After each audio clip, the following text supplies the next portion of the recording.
And welcome to CSO Forum.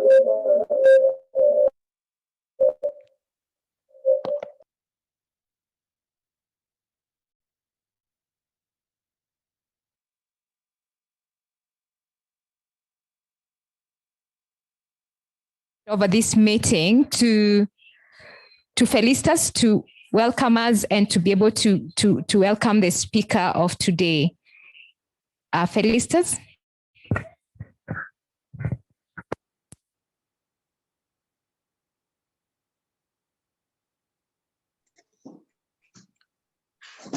Good morning.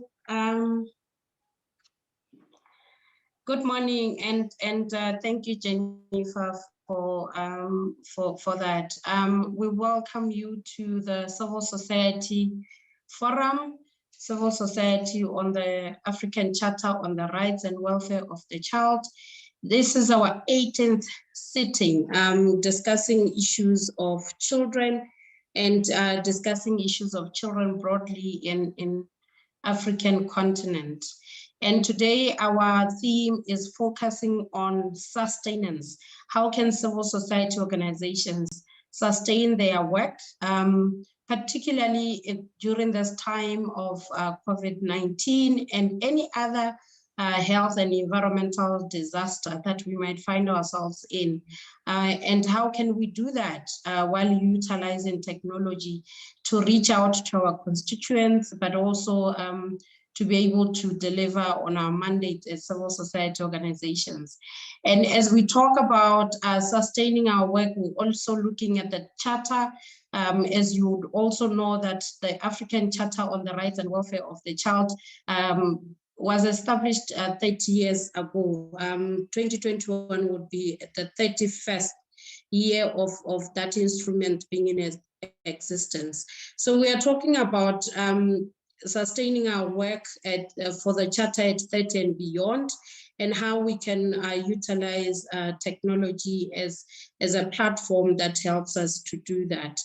Now, this is going to be a very interactive platform, one that we seek to learn, one that we seek to share ideas, one that we seek to share knowledge in terms of what it is that civil society organizations should be doing for us to sustain what we are currently doing. Now, to kick us off, I would be welcoming the CSO Forum Chairperson, Madam Amelia Fernanda, to give us a welcome remarks and to welcome participants who are here. We will be co-chairing. I have my colleague Chengetai, who is going to also be assisting with chairing, but we also do have a team of the secretariat team who are currently facilitating the meeting in terms of technology and all of that. So if you do experience any challenges at all, please do let us know in the chat box whenever you are watching us from, whether in this platform or on YouTube or on Facebook pages. Madam Fernanda, the floor is yours.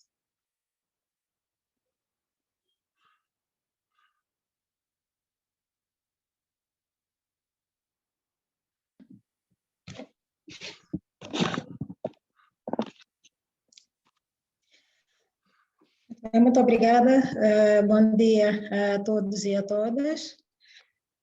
Honoráveis membros do Comitê Africano de Peritos da Carta Africana dos Direitos e Bem-Estar da Criança, prezados membros do Comitê de Coordenação e Secretariado do Fórum, caros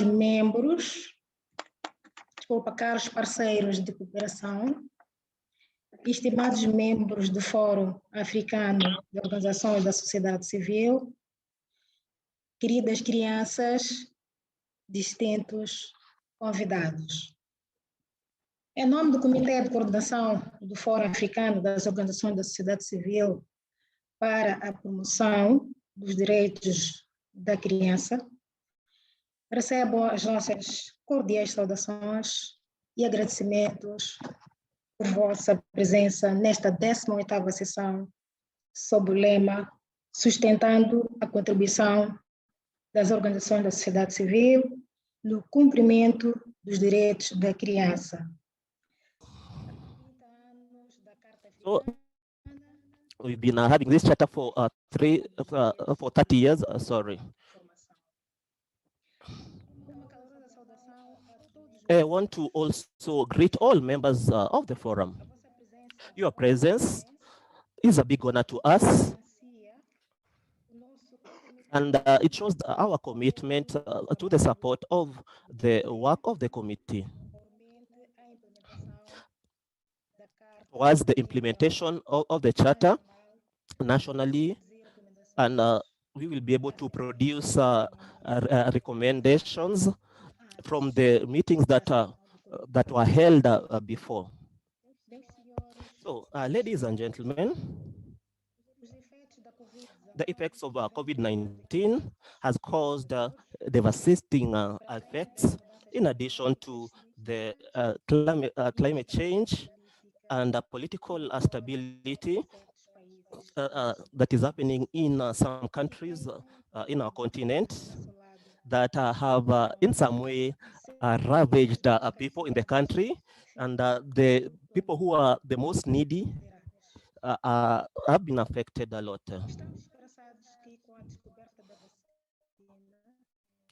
The discovery of that will be the vaccine will be available to everyone, and we'll be able to go back to our normal life following our mission of implementing this charter.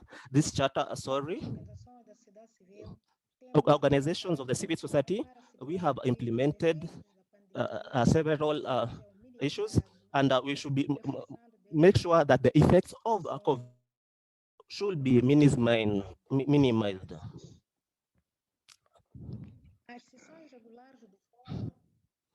The sessions that we hold are very important because we can be able to change information. Therefore, this is very important for the welfare of the child. In this session, it will be very important to address our contribution in the monitoring of the implementation of the charter, as well as the celebration of 30 years.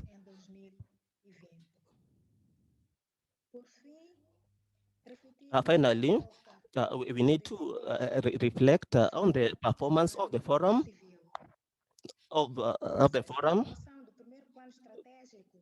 the process of elaboration of the first chapter has started, and we should be able to continue.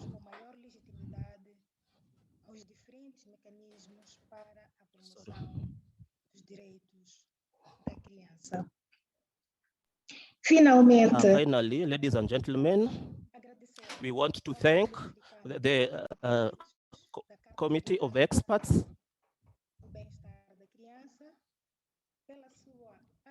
for their openness and for always being there in our actions. We also want to extend our thanks to the organs of the African Union for their commitment and to our children in particular. Thank you very much. to our partners for believing in our mission and are always supporting us. I'm talking about Save the Children Plan International, World Vision, Unicef, and many partners that have always been supporting us. I also want to thank, on behalf of the committee, the secretariat of our forum that organized this event. They are very free because they decided to include also children in the meeting. I want to thank everybody who contributed directly or indirectly to achieve our mission. Thank you very much. And let's continue to serve the children and guarantee the rights of the children in our continent. Thank you very much.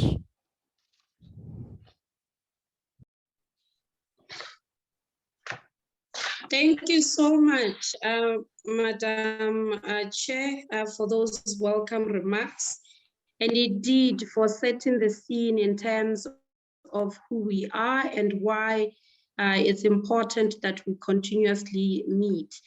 I particularly liked the fact that you also went on to recognize partners who have been with us through thick and thin in terms of civil society's need to contribute to the realization of children's rights. Thank you so much, Madam Chair. Having said that, we would want to say beyond who we are and why we continuously want to meet, it's important that we understand why the 18th sitting of the CSO Forum. And to take us through that is going to be my colleague from the East African Child Rights Network, Fresia Kagu, who is going to be giving us the objectives of this 18th CSO Forum, so that by the end of the day, we can also gauge ourselves as to whether or not we have indeed met those objectives. Fresia? Thank you very much, Felicitas. As you have rightly put it, I'm just going to take us to quickly run us through the objectives of today's forum. Allow me to share my screen, quite a short presentation, and to thank everyone who has joined us today. I'm seeing we even have children as among the participants. Some of them were able to join us in yesterday's children's sitting. Okay. And we're glad to have them today. So colleagues, as Felicitas has said, we are the civil society organizations on the African Charter on the Rights and Welfare of the Child.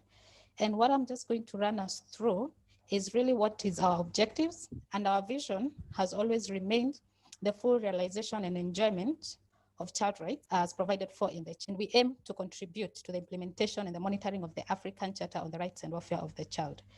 These are our objectives. I'm not going to run through them because of the amount of time I've been given, but you will find the same in the concept note that was shared together with the invitation for today's forum.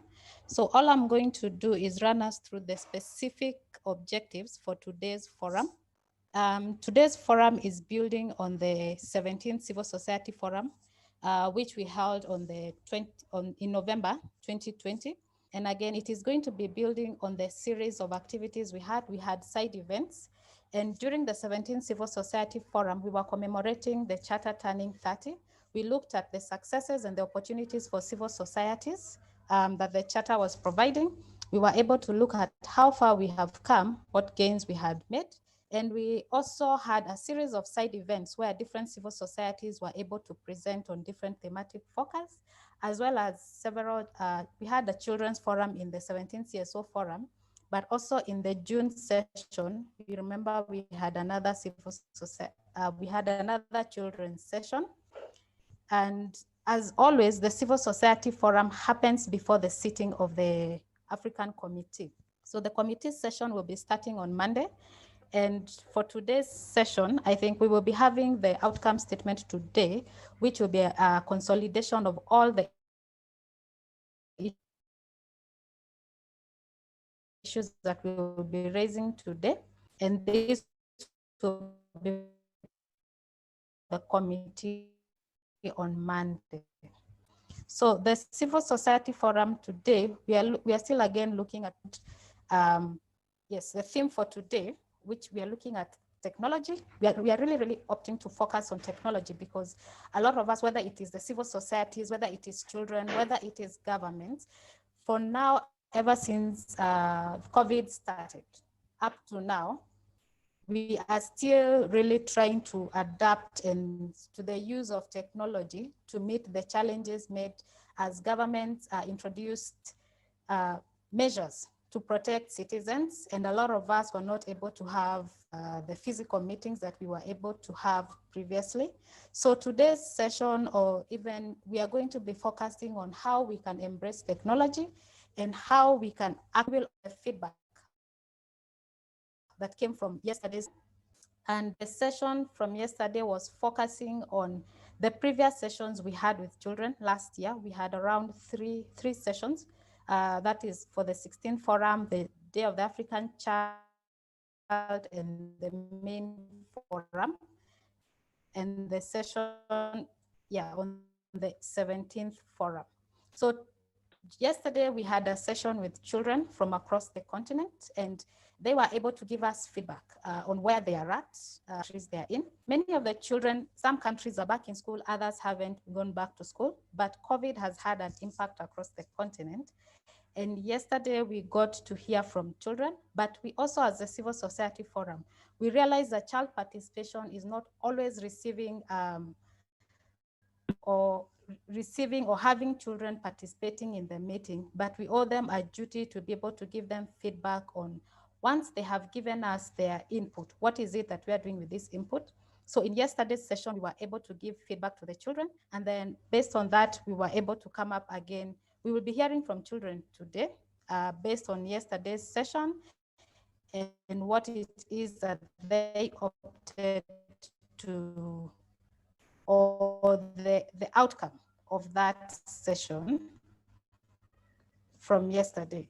But specifically today, our specific objectives, we are reflecting again, the charter yes turned 30 last year, and this year it will be turning 31.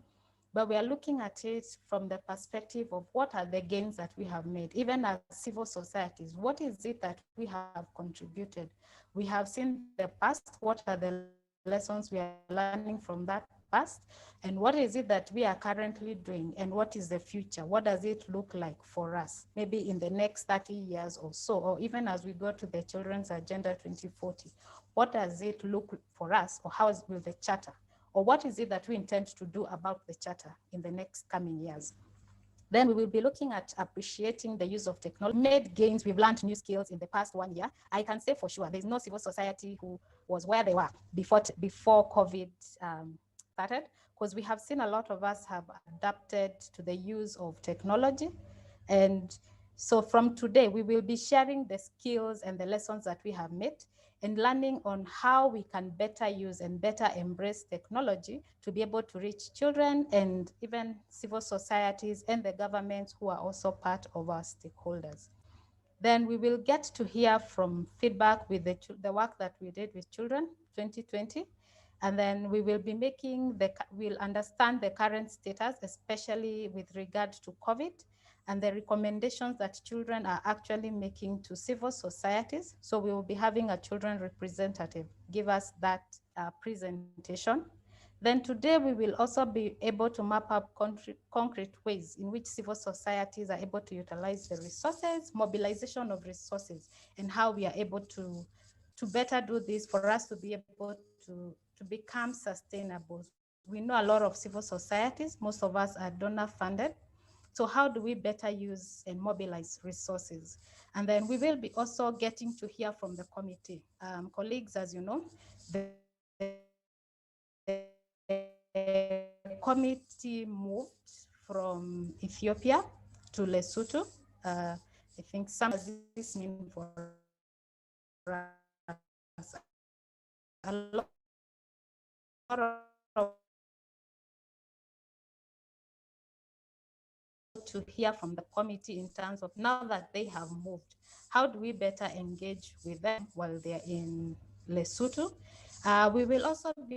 We also know that some of the committee members transitioned out of the committee, and we also now have new members who have joined the committee. So we'll be hearing from the committee on who has left, who is currently, or who has joined. And then we will also be able to appreciate the committee in terms of their strategic plan. You know, sometime a while back, I think sometime last year, they had requested for civil societies to be able to input into that process.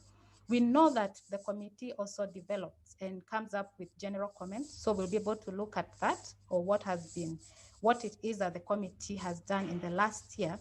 And then we will also get to hear on what researches as a committee. One of the things the committee also does is to actually have research or commissioned research, which can then be utilized by the rest of the continent. So today we'll be able to hear on what the committee is actually looking to do in terms of this year and how we can input into the process. Colleagues, as you can see, our session today is really programmatic based. This is coming out of the decision that was made a while back, I believe in 2019, where we say that the first session, which is the March sessions of the Civil Society Forum, it will be more of a learning and a programmatic session. So we will be focusing a lot on learning from each other and actually building on what it is that we had done in the next year. Then the November session is a bit more internally focused. So with that, I think my 5 minutes are almost up, but that is the focus of today's session. Those are the specific objectives that we'll be measuring ourselves against as we come to the end of today's session and even as we develop our outcome statement. Thank you very much, Felisa. I think I take it back to you. Thank you so much. So based on the objectives that have been shared, it's very clear that we are going to have a packed program. But what we would really want coming out of the session is the participation in terms of sharing what good practices are and some of the challenges but some of those good practices, so that it can put us in a better position as civil society organizations to really be effective in the work that we do, so that between now and November, when we sit again, there would be mileage and milestones achieved as a result of this sitting today, to say we have gained new knowledge, we gained new skills, we gained new perspectives, and those learnings have actually facilitated for us to do our work better. And there is evidence, because in the last 6 months or so, we have been able to really take those lessons learned during the 18th CSO forum to be infused within our interventions, such that we can be much more impactful or much more effective in the work that we do. That also, it's the learnings that have facilitated for us to really sustain the interventions that we are currently implementing as civil society organizations. So thank you so much, Frecia, for those objectives. And of course, the component about the committee formed on the basis of the African Charter on the Rights and Welfare of the Child. And we are playing a supportive role to the committee in terms of monitoring the implementation of the Charter at country and at regional level. So we are very much excited that the committee is part of this meeting, and that we are going to be hearing more in terms of what their priorities perhaps for this year or going forward are, so that equally as civil society organizations, in playing that supportive role, we can also be playing it towards the same priorities that the committee is looking out for. Having said that, we want to now recognize our partners. These partners are critical or key stakeholders. They've moved from being allies to being technical developmental partners to being our partners in the work that we do, both technically but also financially. And we can't do much without these partners. And to start us off as they give us solidarity messages, we are going to start with Save the Children International. And we have Cleophas Marangai, who is going to be speaking on behalf of Save the Children International. Please note that you each have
in rural areas are less likely to have resources to adapt and implement measures that are needed to continue education during school closures, including the access to the internet and flexibility to shifting school calendars.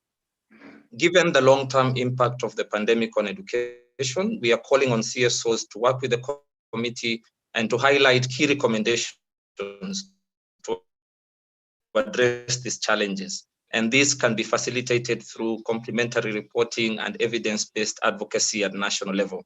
We also wish to highlight that armed conflict is a major cause that is being made worse by school closures occasioned by the pandemic. Attacks on students, educational personnel, and schools in the context of armed conflict violates the rights of children. Speaking on the protection of schools and students from attacks and military use, we wish to inform the CSO Forum that the government of Nigeria will host the 4th International Conference on Safe Schools that will be held in Abuja from October 26th to the 29th this year. We will have a brief opportunity to brief CSOs and the CSO Forum at large on the conference and how they can participate later on in this forum today. Ladies and gentlemen, we welcome the launch of the Africa Union Salima Initiative on eliminating FGM. And this also comes at a time when the AU Ending Child Marriage campaign begins the implementation of their second 5-year strategy. Together, the two campaigns present a singular opportunity to protect children on the continent from harmful practices, which disproportionately affects girls. We reiterate our commitment to an accountability mechanism on ending child marriage, and in light of this, Save the Children, working with other child-focused agencies, has developed a recommendations brief that highlights how the accountability mechanism at the AU level on ending harmful practices will look like. And we look forward to working with CSOs at national, regional, and continental levels on implementation of the proposed accountability mechanism. Ladies and gentlemen, lastly, last year marked the 30th anniversary of the Charter, as you've all been made aware. And we would like to congratulate the DRC for ratifying the Charter. They become the latest country to ratify the Charter. And we urge CSOs across countries that have not ratified the Charter to work with the committee the relevant member states, and all stakeholders to achieve universal ratification of the Charter during this auspicious occasion of the 30th anniversary of the Charter. We need to hold all member states in the African Union under the same framework. They need to be held accountable under the Charter, and universal ratification is the surest way of achieving that. We also further urge CSOs to advocate for state parties to the Charter to meet their reporting obligation to the committee, and to also provide additional information to the committee through complementary reports. I want to take this opportunity to congratulate Ethiopian civil society organizations for developing their first ever complementary report to the committee, which will be reviewed in the upcoming session that starts on Monday, that is the 37th session.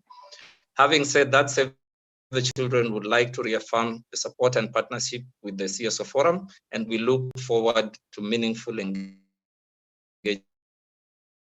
in this forum to bring deliberations in this session.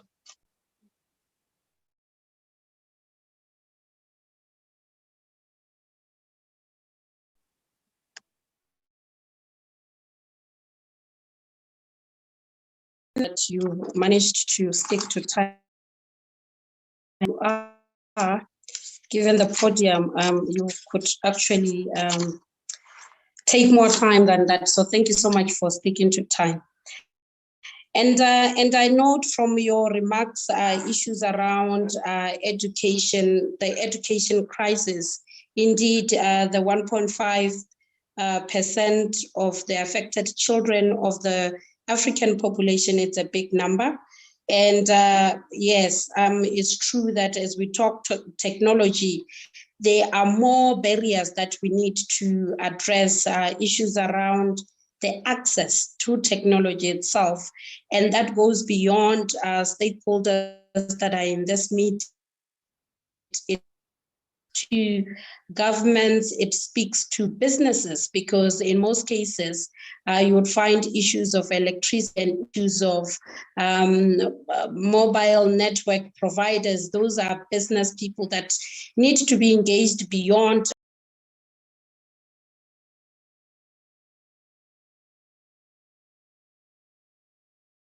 also push for some elements in the work that we do, but also perhaps to push in terms of making sure that they understand the value addition of provision of such services for children as we want to be harnessing on the demographic dividends in terms of the populations that we have.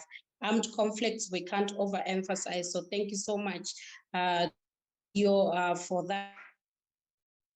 And we'll be relying on that to be a partner to the CSO Forum as we get more countries to sign, ratify, and domesticate the African Charter in their countries, and move beyond that to actually implement it so that children actually have their rights fulfilled. Thank you once again, Cleo. Moving on, we have Salam Abram, who is going to be speaking to us on behalf of Plan International. Salam, the floor is yours.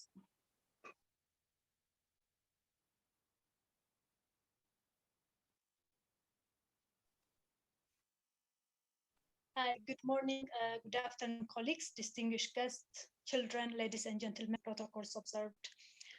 Plan International would like to congratulate the CSO Forum members, especially members of the Coordinating Committee and Executive Committee of the Forum for the organization of another successful forum on the occasion of the 18th CSO Forum. I would like to thank the CSO Forum Secretariat for inviting Plan International to discuss the remark this forum.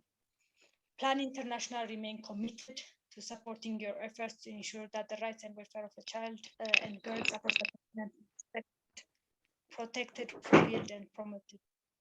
As an organization that advances children's rights and equality for girls, Plan is proud to be also associated with the CSO Forum and other like-minded partners, ensuring that the world and their rights is protected. As we all know, it has been almost a year since the declared COVID-19 a global pandemic. ever since we have all adapted to the pandemic and its associated challenge. It's also important to recognize that this is the third CSO forum that we are holding against the condition of an unprecedented pandemic, which threatened to erode the different gains made in advancing the rights of children and girls in Africa. Specifically, COVID-19 has increased the chance for girls and young women to be further abused and deprived from rights which they have been enjoying before the outbreak of the pandemic. Access to health information, education, freedom of movement have been restricted as a result of the different measures that have been put in place by governments to halt the spread of the pandemic. We believe that CSOs working on the rights of children have a strong stake when it comes to promoting and protecting children's rights, specifically at this time of a global pandemic. And on the same note, last year we celebrated the 13th year anniversary of the Charter on the Charter established a treaty body, the African Committee, which is tasked with promoting and protecting children's rights in Africa with a mandate to monitor the implementation of children's rights covered also in the Charter. Moreover, after 30 years of its adoption, we have 49 countries who have ratified the Charter, with 6 countries yet to ratify. Among the countries that have ratified the Charter, 8 countries have never submitted a report to the Committee on the implementation of the Charter, while their report has been due. In addition, in the past 30 years, Africa has also made commendable progress to address the different challenges of children's rights in various forms, such as in addressing infant and child mortality, reducing the number of preventable diseases, providing for access to justice, and many other rights. Yet, there are also remaining as well as emerging challenges affecting children in Africa. One of the emerging challenges is also, as I've noted earlier, the spread of the COVID-19 pandemic, which bring on board an adverse impact on children and specifically girls in the continent. This includes on how we use, for instance, most of us have turned into the use of online platform. So it also gives us an area that we need to assess on how we use technology in a manner that's child friendly and also free from online abuses. Hence, the role that can be played by CSO Forum is very crucial on this regard. With the mandate to support the committee, the CSO Forum, I believe, have achieved successful engagement and wins over the years, and it's continuing to also do so. With the current phase on the development of the strategy and way forward for the forum, it's also crucial that we all coordinate and support the process in order to institutionalize and strengthen the forum.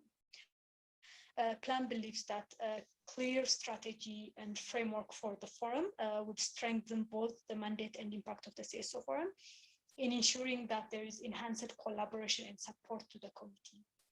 We also believe that the forum should be guided by clear and long-term strategies on promoting, protecting, and implementing of children's rights at regional and continental level.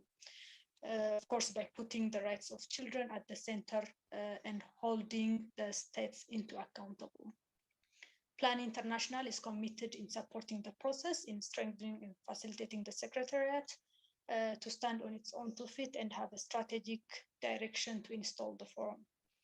I personally think that this forum is a unique opportunity to critically assess the strategic direction of the forum, specifically where spaces for engagement are curtailed. Of course, spaces for face-to-face engagement are curtailed in this time of the pandemic, which puts also an adverse danger on protection and promotion of the rights of children in Africa. Furthermore, the Executive Committee of the CSO Forum should ensure that there is a clear framework of cooperation and a result-oriented engagement to ensure that the work of the committee is fully supported by the CSOs from across the continent. Finally, Plan International believes that this kind of engagement should not be limited to 2 times per year when the AU committee session meets. However, various interventions at the national, regional, and continental level should be carried out throughout the year. by engaging and mobilizing various CSOs who couldn't make it to this forum. It's also good to note that there has been commendable partnership and engagement by the CSO Forum in various regional and continental platforms.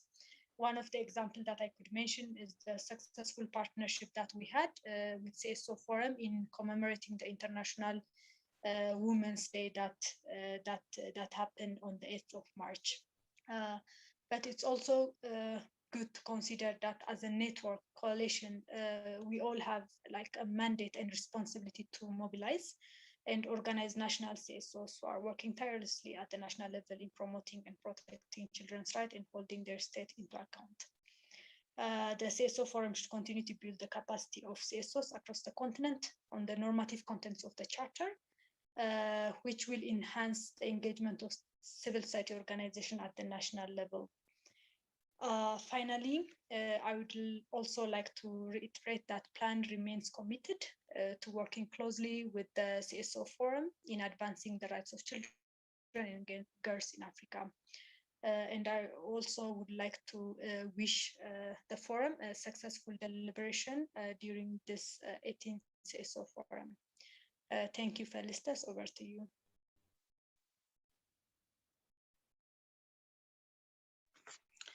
Thank you so much, Plan International. And I must say that your commitment to seeing that the CSO Forum remains a structure that can have its own organizational structures running and being effective to contribute meaningfully to CSOs mobilizing at national, regional, before the 2 sittings that we do every year has been evident throughout the journey of the CSO Forum as we are sitting on the 18th. The Plan International and Save the Children have remained partners that have facilitated for these meetings to actually happen. An indication that you invested in ensuring that civil society organizations actually do contribute. Civil society organizations are actually contributing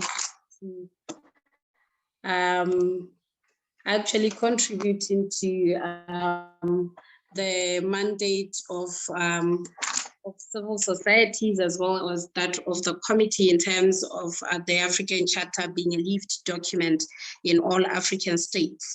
I particularly liked the issues around our focus and focusing on the vulnerable children, particularly the girl child, who in most cases has multiple roles that they need to be performing according to the African culture, that perhaps sometimes then put the gender at risk in terms of attaining equality in some of the aspects of children's rights, as we put it.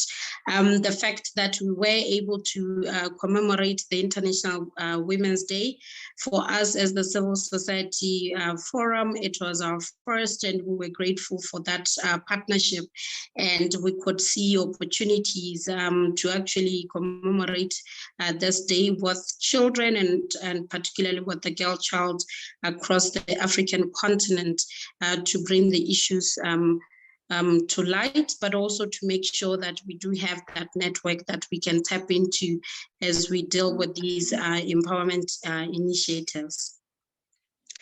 Having said that, I want us to move on. So thank you once again, Salam, and thank you to your colleagues within Plan International. I want to move on to Unicef, and I trust that we are having our good Dr. Eddie Adai, who will speak on behalf of Unicef. Dr. Adai? Thank you very much, Felicitas, and good morning and good afternoon, depending on where you are, all protocols duly observed. Congratulations to you, Felicitas, and to the entire CSO Forum for the 18th CSO Forum and offering us the opportunity to reflect on how we sustain our work in a changing Africa. UNICEF appreciates the partnership with CSO Forum. UNICEF indeed appreciates your field presence, the network that you have established and continuously reinforce, and definitely your continental reach and influence. And indeed, the work you continue to do in advancing the frontiers of the Charter. We really appreciate the work you're doing, and we are happy to partner with you moving forward. My key message to us as we begin to reflect is that childhood in Africa and in the world is changing, but child rights are not changing, which means that the Charter as we have it and the UNCRC remain relevant for the work that we do. Yet 30 years after the CRC and definitely after the Charter, in my view, as we reflect, there's a lot for us to definitely celebrate in terms of the number of children that are in school, the reductions in mortality that we are seeing on the continent, and the number of children or the prevalence of malnutrition is going down, even though the numbers are still going up, and definitely more children have access to water and sanitation. So there's a lot to celebrate in terms of the progress we are making on child rights. There's a lot of potential on our continent, and there are lots of possibilities on our continent to harness, to make this continent fit for children. Yet, and that takes me on to my second message, there's a huge unfinished business. On our continent, we are seeing lots of deprivations, inequalities, and discriminations. In particular, women and girls. There's too much of that at the moment. Millions of our children are not accessing health services, are not accessing education, are not in school or in school and not learning. And it's just because they were born in Africa or they were born into poverty. This is a situation that we as a community need to reflect on and begin to reverse. The children that we are leaving behind, discrimination, inequality, and deprivation is still too pervasive on our continent. The third issue is that the child rights landscape is changing. It's changing so fast, and 5 forces are changing the child rights landscape. The forces I call the 5 C's. The first is the child population. By 2050, there will be 1 billion children. The rate at which the child population is growing is so fast in Africa. And it's outpacing the work that we are doing to a point where we are leaving too many of our children behind. The second C is connectivity. We have become so connected, and thanks to technology and thanks to the internet, we've become very connected as a continent.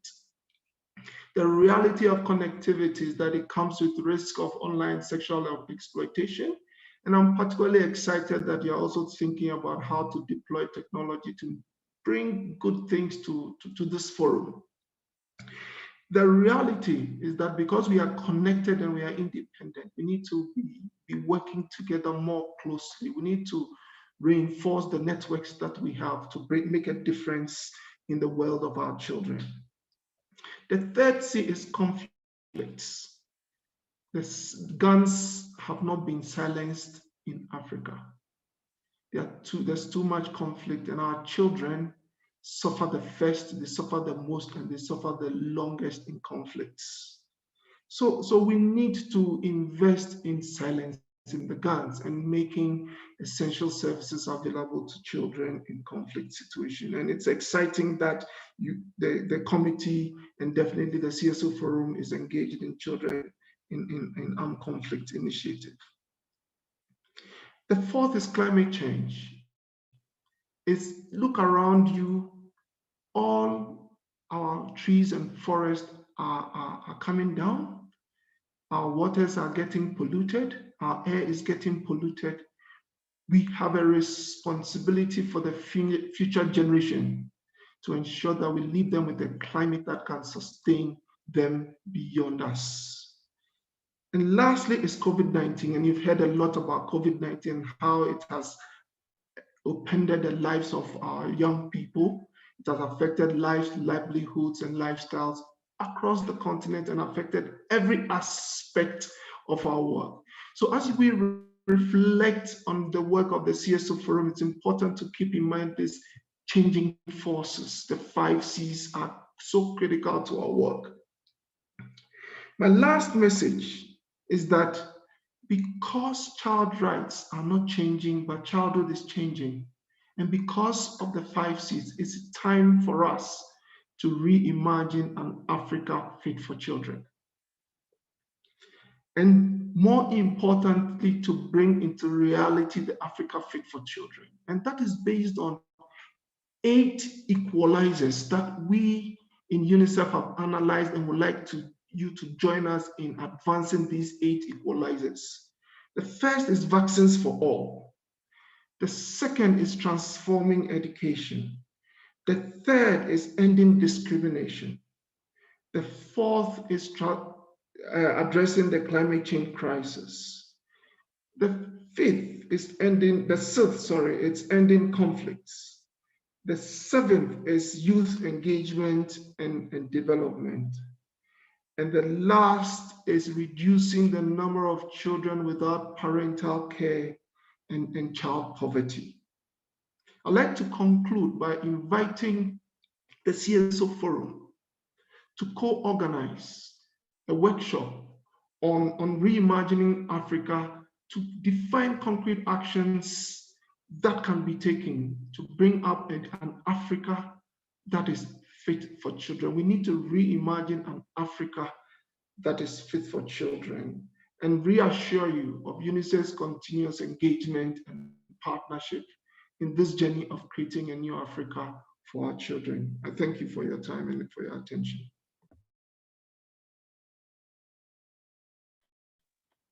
Thank you so much, Dr.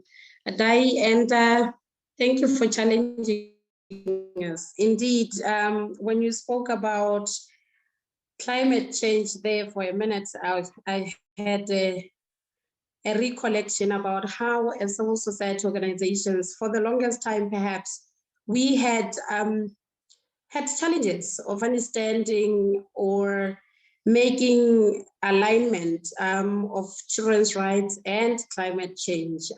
We had to be taught or teach ourselves what that meant. And in the region that I am in, some of the legal roots actually helped in us understanding these issues even more, where in Zambia, it had to be a litigation case where issues of the mine and the long-term effects on the environment within that locality was now affecting children's health, and going to court was now an eye-opener for most of civil society organizations working on children's rights to really now appreciate what issues of climate and environment and what those issues really meant for children's rights, and we continue to learn.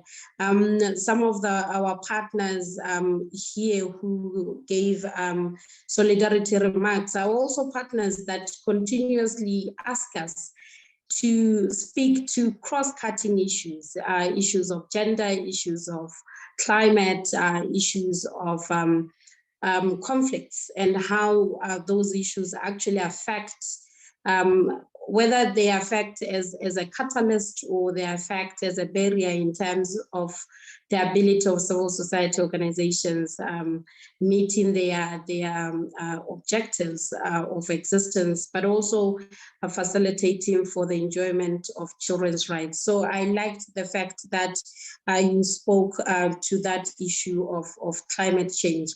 And it's one area that perhaps as we collaborate on having discussions about reimagining Africa, we can really get those environmental organizations to really be part of these conversations so that we can also understand more and perhaps make synergies therein and create synergies that need to be there.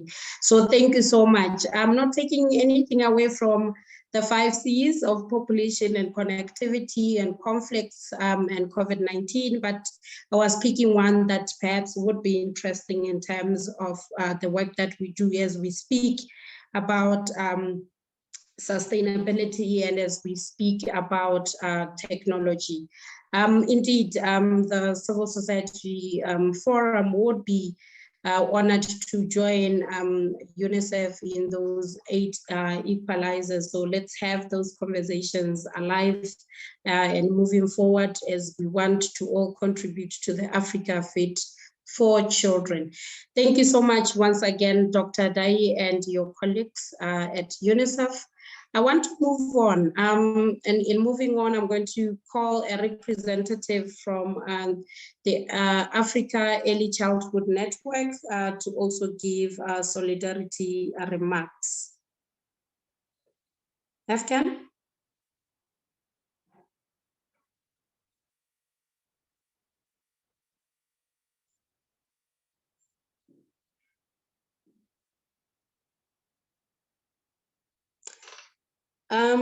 If there is no indication, we will move on and get the representative of children, as you heard from Freshia, and as you appreciated the objectives of this sitting. Yesterday, we had a meeting with children, and the meeting was twofold. Firstly, we just wanted to give them feedback from the numerous engagements that we had with them in the year 2020 in terms of how far we were with some of the recommendations that they had made for civil society organizations to look into. The second aspect was also for us to appreciate where we were as a continent insofar as children are concerned with COVID-19, because as COVID-19 pandemic started, we were made to understand that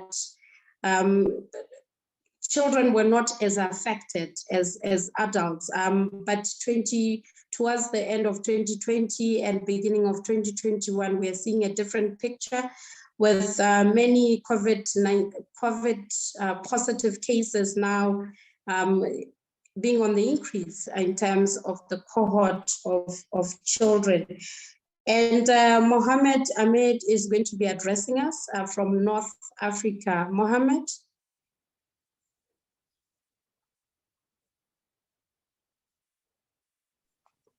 Hello? Yes, we can hear you. You can go ahead. صباح الخير. النهاردة هتكلم عن الملخص يعتبر اللي حصل امبارح أنا وبقية الأطفال من أفريقيا. مبدئيا كده تأثير كوفيد-19 على الأطفال في أفريقيا، وخاصة على صعيد التعليم والصحة والنفسي يعتبر.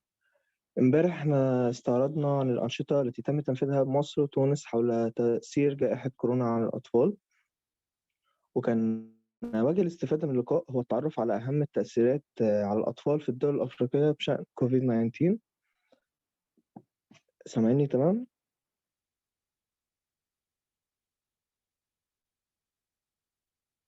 ألو؟ أيوة. كنا في مصر وشمال أفريقيا. تمام. كنا في مصر وشمال أفريقيا سعداء بالمشاركة جدا جدا، وتشرفنا جدا إن احنا كنا مع حضرتكم. وكمان كما تم استعراض التغيرات الاقتصادية والتعليمية والنفسية على المجتمعات الأفريقية ككل.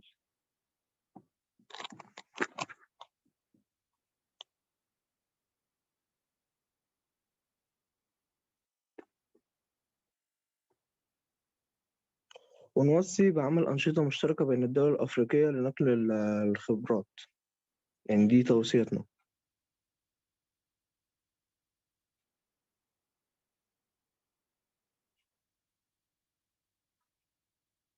أنا خلصت.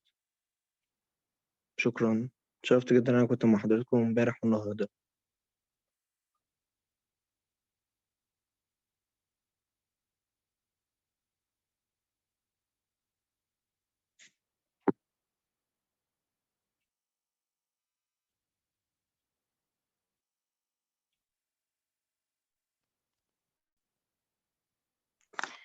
Thank you so much.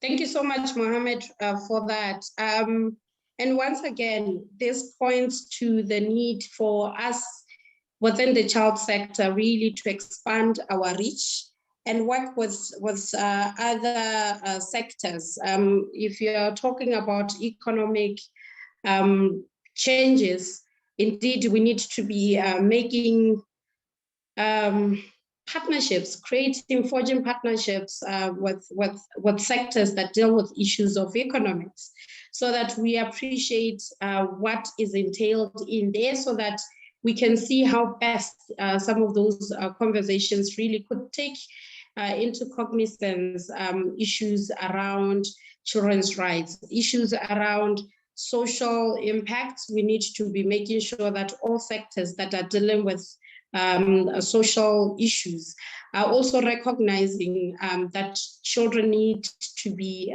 catered for now while they're in this cohort, before we can actually be dealing with these social issues at a later stage of their lives. So thank you so much, Mohammed, for those remarks. And we are grateful that you represented the African children. Now, moving on, we are now changing gears in terms of our agenda, as you would see. But as we conclude the remarks, because I've skipped the Africa Early Childhood Network, as we conclude this segment, we are going to have Doris from Save the Children International, who is also going to give us a briefing about the upcoming global conference on education, and perhaps we can appreciate what we need to do to be involved in that conference, or what it seeks to achieve. Doris, over to you. You have 4 minutes. Okay, thank you so much. I'm sorry I will not be able to turn on my camera due to the challenges that I'm having here with the internet. The internet is not stable. Thank you very much, Felicitas, for allowing Save the Children to brief the CSO Forum on the upcoming 4th International Conference on Safe Schools. The chairperson of the CSO Forum, children and colleagues present, good morning or good afternoon, depending on where you are. Before discussing the relevance of the conference on safe schools for the CSO Forum, allow me to share a few critical facts about the safe school agenda. First fact, out of 55 AU member states, 15 AU member states have active conflicts, which have an impact on most of our countries and on most of us. Second fact, according to a study that Save the Children conducted in 2020, 1 in 4 children in Africa live in a conflict zone. That is a quarter of the total who live in a conflict zone. That's really a staggering number. So with a quarter of the total number of Africans, so millions of African children live in conflict zone, this means that for these children, education has stopped. Education has stopped due to insecurity, or because their schools have been attacked or used for military purposes. And education stopped long before the COVID impact.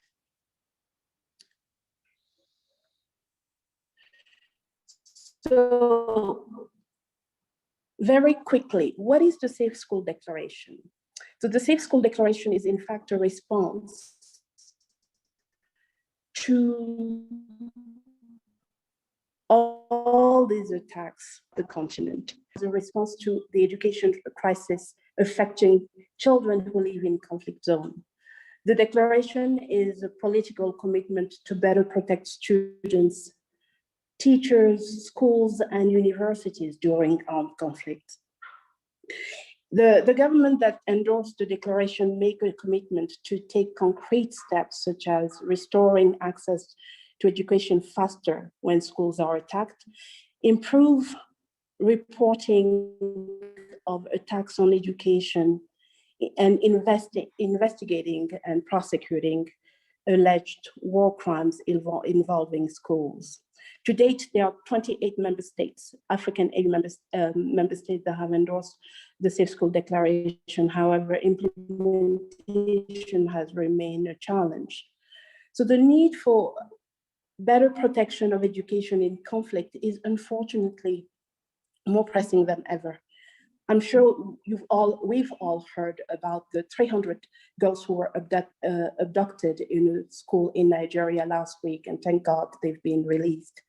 We also all heard about, more than 5 years ago, about the abduction of the Chibok girls after an attack on a girls' school. So we also know from research that deliberate and indiscriminate attacks on schools and universities, their students and staff have become more widespread over the past 5 years, with more than 3,000 attacks occurring from 2015 to 2019 and harming more than 20,000 children, students, and educators. And within the same time frame, this is a number of schools, hundreds of schools, were used for military purposes. So as barracks, or, and so turning this school into military targets. This practice, as you can imagine, has endangered students and teachers' safety and hinder access to education. Why is the conference important for the CSO Forum? As I just said, attacks on the school is a phenomenon that's becoming more widespread on the continent, unfortunately. So as such, as child rights activists and advocates, we know we all value education and its transformational impact on children's well-being and development. It is therefore in the best interest of our children for the CSO to join forces with child rights organization networks and advocate for equal rights to uninterrupted and quality education for all children, especially for children living in conflict zone. We are all also aware that our collective development and prosperity as Africans depends on how well we address the education needs of the most marginalized. And here the most marginalized are children affected by armed conflict. How can the CSO Forum be involved? So we are in the preliminary stages of the planning of the 4th International Conference. And I believe this is the right time for the CSO Forum to get involved. As Cleophas said, that the conference will be held in Nigeria under the Nigerian government leadership, but in collaboration with Norway and Spain and I think Argentina, who are the countries that is. But this is the first time that the conference will be held on African soil. All our stage, from the African Union, from children, from civil society organizations, from youth organizations, from women's rights organizations. We really need to mobilize, and we hope that we can count on you, on the support of the CSO Forum to organize this series of mobilization events targeting different constituents, so children, child rights organization, youth organization. This mobilization events will be a fantastic opportunity to raise awareness about the Safe School Declaration, the conference itself, but also the charter again, and especially the recently adopted general comment on children affected by armed conflict. So we are really, as Save the Children, we calling on you, the CSO Forum, especially the leadership. I hope we can continue this conversation and see how we can make this conference a success, but also transform the education needs of children affected by armed conflict. Thank you so much.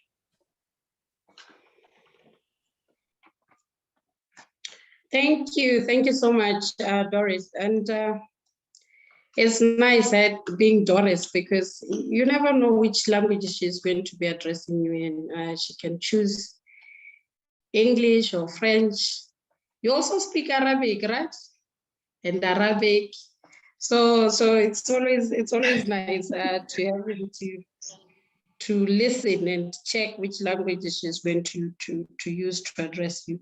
But thank you, Doris, for this. I think we can't overemphasize how education is important for the development of the continent. And as civil society organizations, we have majority of us who are working within that sector of education. So indeed, we will be privileged and honored to be a part of the preparatory initiatives so that we can see how best we can infuse some of these children's rights within the conference sessions, so that we can get to benefit from the various stakeholders who will be in the conference. So be rest assured of our availability to that conference, but beyond that, to take a meaningful role in terms of the conference sessions, so that we can equally benefit, but that we can utilize the platform that is there to raise awareness on the charter and some of the issues that can facilitate or be a barrier to the attainment of education for all, particularly for children. As we talk about mandatory education for primary level children, that we need to ensure that these aspects are there. But not only are we talking quality education, but that quality education comes with all these infrastructures that are usually targeted in conflict or in war zones. And quality education beyond the structures or the infrastructure comes with, having teachers and having qualified teachers that are supported, teachers that are given the right environment to be able to produce children that are all-rounded. So thank you so much. And we will be taking this forward, clear of us, to make sure that we can do the necessary and involve the membership of the CSO Forum in all aspects of this conference. I understand it's in October, right? Doris? Yes, it will be in October. So from the 26th to 29th of October in Nigeria. Okay. Thank you. Great. Thank you so much. We are now going to move on, and we're getting into a very exciting session where the Secretariat of the African Committee of Experts on the Rights and Welfare of the Child are going to be speaking to us. And we are going to be giving them 30 minutes just to speak to us about the various issues of interest to us. Of course, we've already indicated on the agenda, but they can also speak to us on issues that they feel as their assistants that perhaps we need to know and that we need to be focusing on going forward. So allow me, ladies, gentlemen, and children, to invite to the podium Catherine Maine and her colleague, Dr. Musa Chibgana, to take the floor and address the issues that we had requested them to look for in terms of the updates. Catherine and Musa, The floor is yours. Thank you, Felicitas. Good morning, good afternoon, ladies and gentlemen, boys and girls. I'll start with delivering the solidarity statement for the committee on behalf of Honorable Aissatou Sidiku, the committee focal person to the CSO forum, who is encountering connection difficulties. Thank you. Ladies and gentlemen, dear colleagues, all protocols observed. Let me begin by expressing my sincere gratitude to the leadership of the CSO Forum for the strategic collaboration we are building together to ensure that all children in Africa live in dignity and without fear. We hold in high esteem this collaboration, cognizant of the fact that the CSO Forum is an institution that is established solely to complement our work as the committee in protecting and promoting children's rights in the continent. In view of this, we have institutionalized our engagement with yourselves from our side through several initiatives. Firstly, we made a decision to have 2 committee members who will engage with yourselves at any time of need. Madam Sidiku is one of the members designated to liaise with you. Secondly, we have made sure that at every sitting, the CSO Forum will have a standing slot to contribute to the agenda of the committee. Thirdly, in our new strategic plan, we have recognized the CSO Forum as the strategic partner that will help us in mobilizing other African child rights civil societies. We hope that you make this strategic plan and establish cycle with others that we understand is in the pipeline. Ladies and gentlemen, boys and girls, a robust CSO Forum will help in strengthening the committee in executing its mandate. As such, we welcome the consistency that the CSO Forum has had in the recent past in meeting as well as engaging with us. We duly recognize your support in receiving empirical information on the implementation of the Charter in state parties due to your presence on the ground. In the recent past, we've had challenges in getting complementary reports from certain countries such as Seychelles. We hope that the CSO Forum will spread its tentacles through the regional networks to all the countries and support national civil societies in developing complementary reports. The CSO Forum should be at the forefront of institutionalizing child rights monitoring at national level so that development of complementary reports does not become cumbersome when needed. We hope that the forum will be able to build the capacity of national civil societies in ensuring accountability for children's rights. As the committee, we rely on complementary reports to provide us with information that reflects the reality for children beyond the promulgated policies. We therefore hope the forum will strengthen its country presence through the regional networks. Ladies and gentlemen, boys and girls, another issue to rely on the CSO forum is on the participation of children in the committee work. We would like to commend you for the platforms you provide for children to engage at the continental level. As the committee, we're in the process of developing child participation guidelines so that we may be able to walk the child participation talk. Whilst indeed we rely on you for children to participate, this is one component we think you can strengthen as well. There is need for you to consider developing your own child participation guidelines, which will foster inclusion of children from all regions and contexts. We think that the CSO Forum is a great platform for children from all the regions of the continent to engage systematically in articulating their needs. We are not oblivious, though, of the fact that child participation requires a lot of work, so we hope your partners will support in this regard. As I conclude, allow me to wish you fruitful deliberations on this very relevant agenda that I have seen. Dr. Musa Chibwana will furnish you with more insights concerning what is happening within the committee and where you can plug in. Thank you. Thank you so much, Catherine. And indeed, we are equally enjoying the partnership and collaboration that we have with the committee. And we look forward to really utilizing the focal person of the CSO Forum more meaningfully than we have been doing in the past.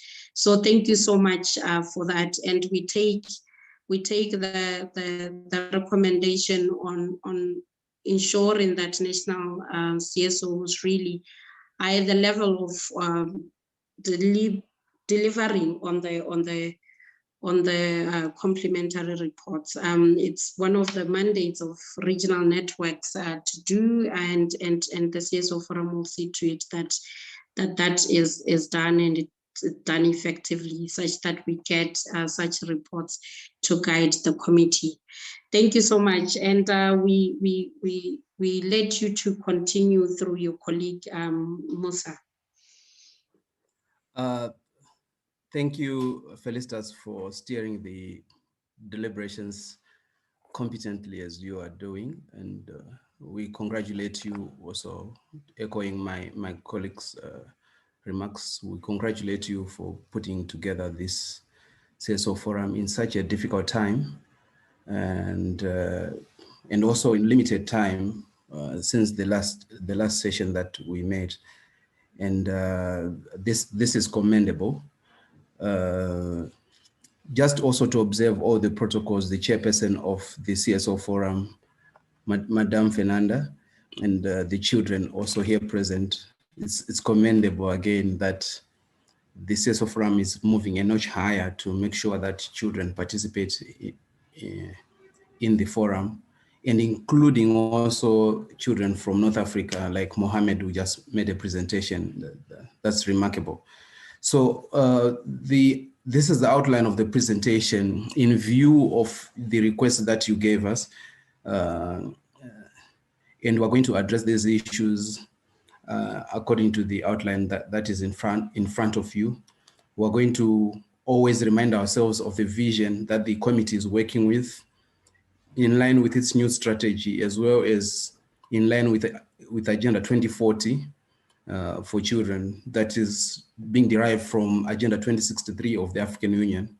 We're going to provide updates on the movement of the Secretariat from Addis Ababa to Maseru, where we now are based, and what the implications could be for civil society organizations that work with the committee.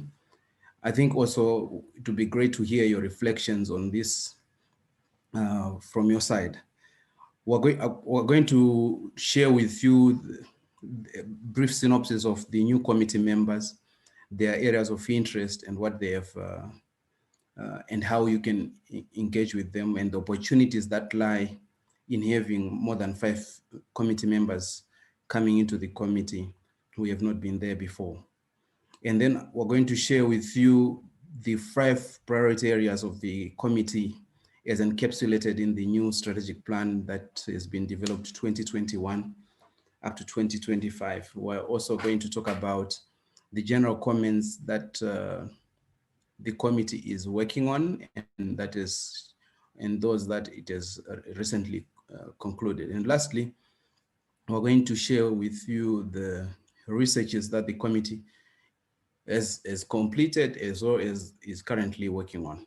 So we'll start with the vision. I think it's not laborious to remind ourselves of what we are working towards as per the African Charter and as per Agenda 2040, is to have an Africa that is fit for children. Listening to the solidarity statements that the partners have all given, including the remarks by Mohammed, I think there's no doubt in us realizing that we are not yet there in fostering an Africa that is fit for children, which is something that the charter, the committee, given the tools that are at its disposal, is able to use to ensure that the Africa is indeed fit for children. But as we also focus on creating an enabling environment of an Africa that is fit for children, I think Dr. Eddy spoke about something profound, that children's rights are not changing, and yet childhoods are changing. Perhaps also there is a flip side of creating an enabling environment to ensuring that we prepare the children to the envisioned future, so that they are, when we get to 2063 as the African Union is envisioned, we have created an enabling environment, and we have also the human capital to get us to that point. It therefore means that we need to have social investment states.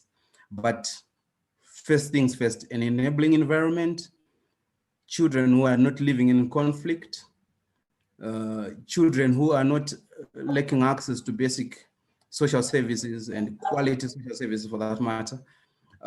When we have this, I think we are set on a course to achieving the vision that the African Union has set for its continent.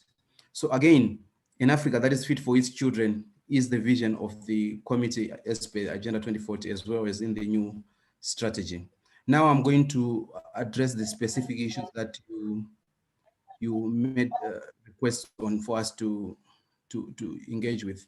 Yes, we have, thanks to the Kingdom of Maseru, we have a very beautiful office. I think for those who were working with us in Addis Ababa, the secretariat of the committee was very scattered. The staff of the secretariat was very scattered. Catherine was on the 12th floor in a corner cubicle somewhere, and I was also in an old building in a corner cubicle somewhere, and so forth. But I think now we have a very huge building that is providing us with very good offices, thanks to the government of Lesotho.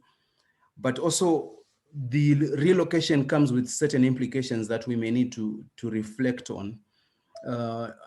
We are fully aware that some of the international partners of the committee who are based in Addis Ababa have liaison offices in Addis Ababa.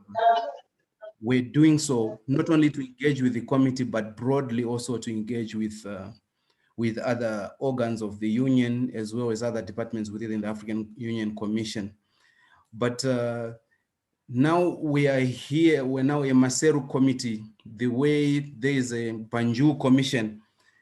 I think it would be great if the international partners can also consider opening liaison offices here, so that the symbiosis or the working together closely is not lost in the process. Linked to that, also speaking to the CSO forum, is it would be ideal actually if the CSO forum can consider registering and establishing an office here, so that we can work closely together in there. Because now most of the Pan-African institutions that we're working with in Addis Ababa, some do not have offices here in Lesotho, and it is making it difficult for us to work closely with our partners. So we hope that the partners can come back to us, including the CSO forum, about consideration of opening offices here in Lesotho, and as well as seconding, possibly if we cannot provide liaison offices, maybe seconding staff to strengthen the secretariat of the committee in pushing specific child rights agendas. I think we have learned from the recent past that when partners are able to do that in strengthening the committee through seconding of staff, the agenda in question really moves systematically and gains momentum than when we are relying on the lean structure and limited resources that the Secretariat currently has. I'll move to the next one. As per your request, it's the issue of the strategic plan of the committee 2021 to 2025. It is made up of 5 strategic outcomes. The first one is about the universal ratification, domestication, and implementation of the charter. I think Save the Children plan and Unicef also have spoken to this issue that the charter, we are nearing universal ratification, but we still have 5 member states of the Union that have not yet ratified, namely Tunisia, South Sudan, Somalia, Morocco, and Sahrawi Arab Democratic Republic. So these are the 5 that have not ratified. And it would be great to get the support of the CSO Forum in helping us to make these member states become state parties to the charter. And the new strategic plan, its thrust is on ensuring domestication and implementation of the charter. So you will find that in most of the outcomes that we have come up with, the committee has issued several concluding observations and recommendations to state parties. But the question is, to what extent are those recommendations and concluding observations informing the reality on the ground? More often, there's not been robust research that has been done to see the extent to which the decisions of the committee are being implemented at national level. So the focus of this strategic plan is on ensuring implementation at national level of the normative guidance that the charter provides, as well as other standards that the committee comes up with, such as general comments. Yes, so here we envy the CSO Forum and its partners' support in ensuring that we get the universal ratification, that the state parties are supported in domesticating as well as implementing the provisions of the charter within their countries, so that all children, as the spirit of the charter would say, in 18 of its substantive articles, it starts with every child. So that's the aspiration, to make sure that through this strategic plan, to make sure that every child on the continent can have the reality of what the charter says, not in rhetoric only, but also as a lived experience. The second strategic outcome is about child rights accountability. I think linked to this is the earlier point that I mentioned, to say the focus is on following up on decisions of the committee and the extent of implementation. The committee has issued several decisions. Salam made a good presentation when she mentioned that 8 of the countries have not yet reported to the committee. Granted, I think it's one of the key issues that we are identifying within the strategy, to say state party reporting in recent years has declined.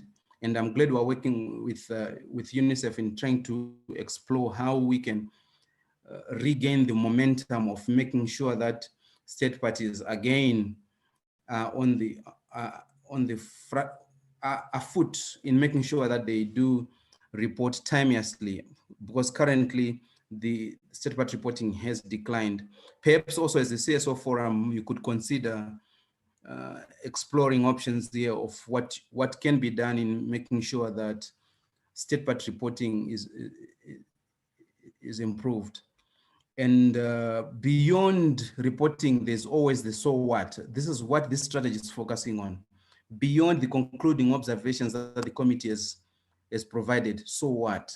Hence, you find that in the current strategy, the committee wants a lot of times to interact with state parties to explore mechanisms of how to implement, to support member states in implementing the decisions of the committee.